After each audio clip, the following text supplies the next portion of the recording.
Yo, what's good? It's your boy G Rich, man. Here with another workout. And today we hitting back.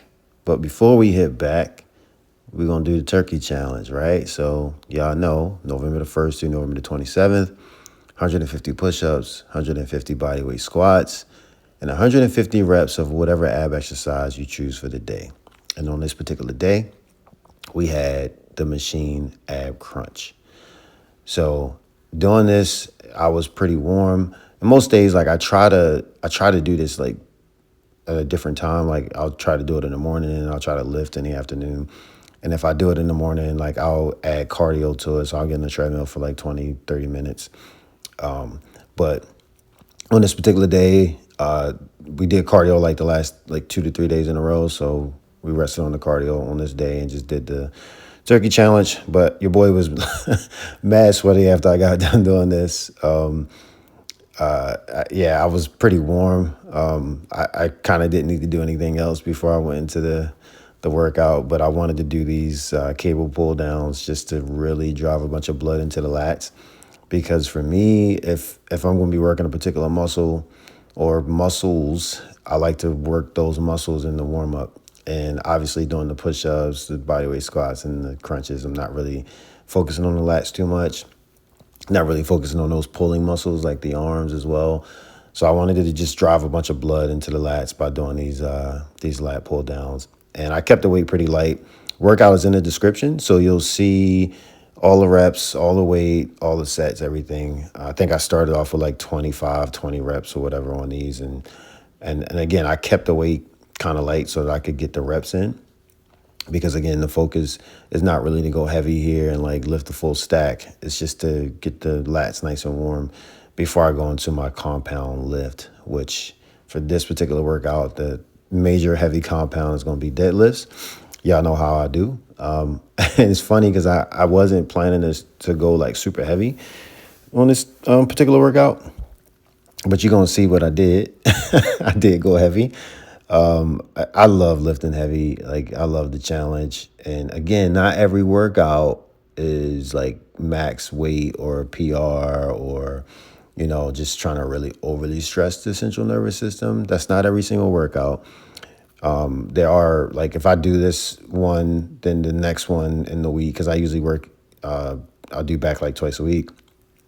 So the next one, I'll go for reps. Now I'm still going up to like 315, maybe even 405, right?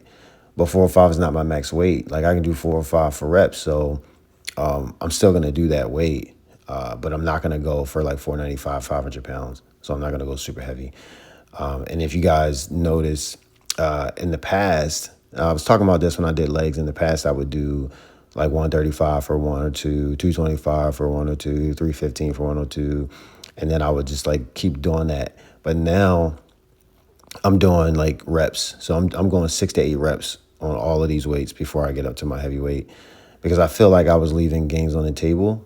And yes, I got super strong, but I want to do more hypertrophy type of training where I'm really building in muscles. So on every set, pretty much, outside of like these warm-up sets, but on every set, like I'm trying to go to failure. And that's a real like tricky balance because especially when you're doing super heavy deadlifts, you got to be really careful that you don't pull something. And that's with anything, right? Like even if you're doing heavy squats, you're doing heavy bench press, you go to failure, but like failure doesn't always mean like, yo, I can't do any more reps. Failure could mean on this particular exercise, like if it's a bench press, especially if I don't have a spot, failure could mean like, yo, I really only have like 1 to 2 reps left and I'm going to get out of this right now. So you got to really be careful. There's a lot of different rules out here that people make up. Like, man, some of those rules, yeah, you need to follow them, like progressive overload, full range of motion, stuff like that. But, man, make this work for you. You ain't in competition with nobody but yourself. So make this work for you. I mean, unless you're actually getting on stage to do a competition. That's not my goal. My goal is just to be healthy, to be strong, to have vitality. So as you can see, your boy's up to 495. I'm mad because I forgot to put the 2.5 pounds on the side. I usually do that to make it 500 pounds even. But yeah, and the goal, I didn't think I was going to hit this weight tonight. Like I was probably going to do like 455 or whatever, but See, I had to celebrate a little bit. But yeah, so I would do my ladder up. I get to 495, then I come back down to 405, and I'm going for reps, right? Like, and I'm gonna go back down to 315. I think I stopped at 315 because I didn't feel the need to go like any lower. But yeah, man, like this was good. This was fun. This felt really good. Like my back wasn't even like tight when I got to this point. And one of the things I started doing is taking longer rest breaks. Like when I get to 405 and I'm gonna go to 495 slash 500 pounds, I'm gonna usually I'll rest for like 2 minutes, but I'm gonna rest for like 3, sometimes even 4 minutes, just depending on like how heavy I go. Like if I'm gonna do 405 for like 5 or 6 reps and then I wanna jump higher, yeah, I'm gonna rest. And I'm gonna hydrate, I'm gonna stretch and everything during that rest period. So finished up the deadlifts. Now I'm on to pull-ups. I did about 4 sets of pull-ups. I think his first set was about 15. And I dropped down to 12. Then I dropped down to 8. And I think the last was either 6 to 8. Again, the full workout will be in the description with everything listed out. I will typically do the pull-ups sometimes first. Like I'll still do the lat pull downs and I'll go to pull-ups or whatever. But I wanted to really challenge myself after doing those heavy deadlifts. I wanted to really like hit some pull-ups just to see how it felt. Also, the way I structured this is after the pull-ups, I'm going to do some rows.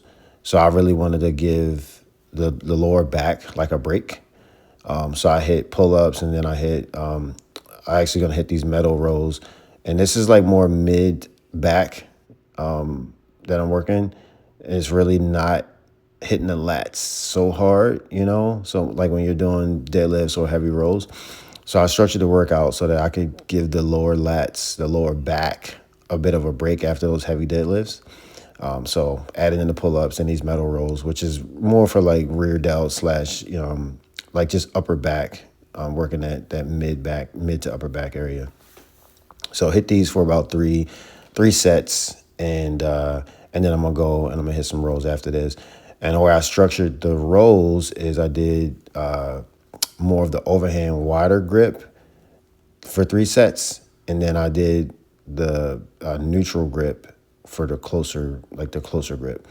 And again, I'm just trying to target mid back as well as like that lower lat tie-in. So when you do the closer grip rows or even like cable pull downs, you do a closer grip, you're gonna hit more of that the lower lat tie-in.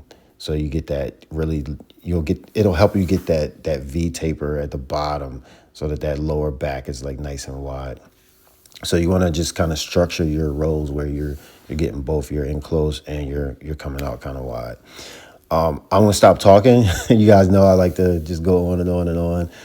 Talking to you guys, but let me know what you guys think about the workout in the comments. And again, full workouts in the description. Give your boy a like, a follow, hit that notification bell, so every time I post a workout, you'll be the first one to know. And share the video if you find value in it. And I'll see you guys on the next one. Peace out.